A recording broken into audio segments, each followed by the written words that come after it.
The stunning recording of President Trump, in his own words, pressuring the Georgia Secretary of State to overturn the election results in a phone call. So, look, all I want to do is this. I just want to find 11,780 votes, which is one more than we have, because we won the state, and flipping the state is a great testament to our country, because, you know, it's a testament that they can admit to a mistake, or whatever you want to call it, if it was a mistake. I don't know. A lot of people think it wasn't a mistake. For an hour, Trump repeated baseless claims of voter fraud and attacked Brad Raffensperger for refusing to say Trump won the contest in Georgia that he lost. And the people of Georgia are angry. The people of the country are angry. And there's nothing wrong with saying that, you know, that you've recalculated, because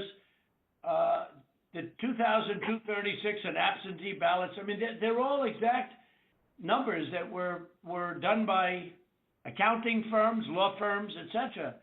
And even if you cut them in half, and cut them in half again, it's more votes than we need. Well, Mr. President, the challenge that you have is the data you have is wrong. Raffensperger, a Republican and Trump supporter, has overseen multiple recounts and audits of the election in Georgia, each one reaffirming President-elect Joe Biden's victory. Mr. President, the problem you have with social media, people can say anything.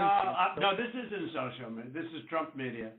It's not social media. It's really not. It's not social media. I don't care about social. I couldn't care less. Social media is big tech. Big tech is on your side, you know. I don't even know why you have a side, because you should want to have an accurate election. And you're a Republican. We believe that we do have an accurate election. The president's conversation after weeks of slamming Georgia election officials.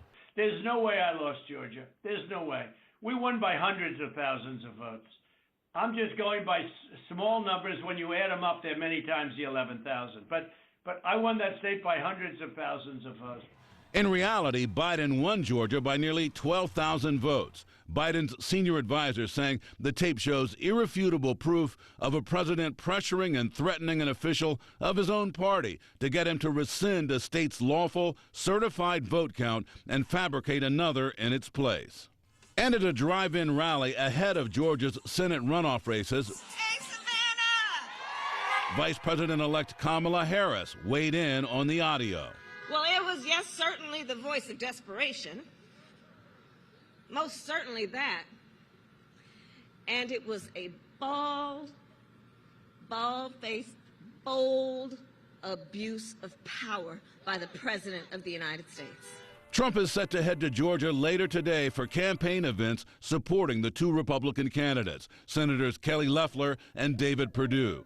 This one day before the end of the voting that will determine whether Democrats take control of the Senate.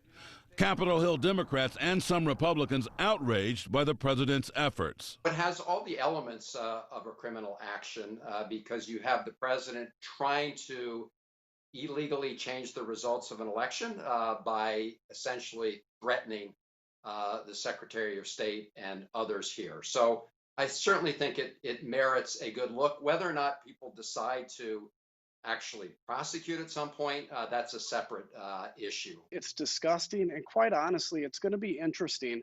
You know, all these members of Congress that have now come out and said they're going to object to the election. I don't know how you can do that right now with a clear conscience, because this is so obviously beyond the pale is probably not even the way to describe it.